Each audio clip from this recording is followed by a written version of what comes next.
ஹே மாமிஸ் 9+ month பேபிஸ்க்கு vegetable kurma எப்படி பண்ணுறதுன்னு பார்க்கலாமா. அதுக்கு ஒரு மிக்ஸி ஜாரில் தேங்காய், தக்காளி, கொஞ்சோண்டு வெங்காயம், பெருஞ்சீரகம் போட்டு நல்லா கிரைண்ட் பண்ணி எடுத்துக்கிறேன். நல்லா பேஸ்ட் மாதிரி அரைச்சி எடுத்துக்கிறேன். இப்போ ஒரு இடிகளில் 2 பல்லு பூண்டும் ஒரு தொண்டை இஞ்சியும் நான் தட்டி எடுத்துக்கிறேன். இது கம்ப்ளீட்லி ஆப்ஷனல்.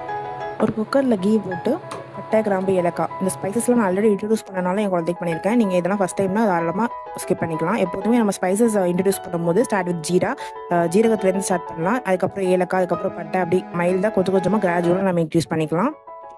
சின்ன வெங்காயம், இஞ்சி, பூண்டு சேர்த்து நல்லா வதக்கணும். இதோட பச்சை வாசம் போனதுக்கப்புறம் தக்காளி ஆட் பண்ணிக்கலாம். இதில் நான் இன்றைக்கி பேபி கார்ன் யூஸ் பண்ணியிருக்கேன். நம்ம வீட்டில் என்ன வெஜிடபிள்ஸ் அவைலபிளாக இருக்கோ நம்ம அதை யூஸ் பண்ணிக்கலாம். தேவையான அளவு தண்ணி ஊற்றிக்கிட்டு பேபி 1+ இயராக இருந்தால் நம்ம சால்ட் ஆட் பண்ணிக்கலாம். இப்போ நான் இதில் வந்து கொஞ்சோண்டு ஜீரகத்தூள், மஞ்சத்தூள், அப்புறம் வீட்லேயே அரைச்ச மல்லித்தூள் ஆட் பண்ணிக்கிறேன். இது கம்ப்ளீட்லி ஆப்ஷனல் தான். அப்புறம் நம்ம அரைச்சி வச்சிருந்த மசாலாவை நல்லா போட்டு மிக்ஸ் பண்ணி ஒரு கொதி வந்த உடனே குக்கரில் 3 விசில் போட்டு எடுத்தோம்னா நம்மளோட சூப்பரான வெஜிடபிள் குருமா ரெடி. இது நான் என் குழந்தைக்கு வெஜிடபிள்ஸ் எல்லாம் எடுத்து நல்லா மேஷ் பண்ணி அதுக்கப்புறம் கொடுத்தேன்.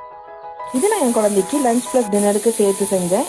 இதோட மெஷர்மெண்ட்ஸ் எல்லாம் நான் கீழே டிஸ்கிரிப்ஷனில் மென்ஷன் பண்ணிக்கிறேன். கண்டிப்பாக செக் அவுட் பண்ணி பாருங்கள். உங்கள் பேபிஸ்க்கு இதை ட்ரை பண்ணி பார்த்துட்டு எப்படி இருக்குன்னு கமெண்ட்ஸில் சொல்லுங்கள். இந்த வீடியோ உங்களுக்கு யூஸ்ஃபுல்லாக இருந்தால் லைக் போடுங்க. இதே மாதிரி ஹெல்த்தி ரெசிபிஸ்க்கு நம்ம சேனலை சப்ஸ்கிரைப் பண்ணிக்கோங்க.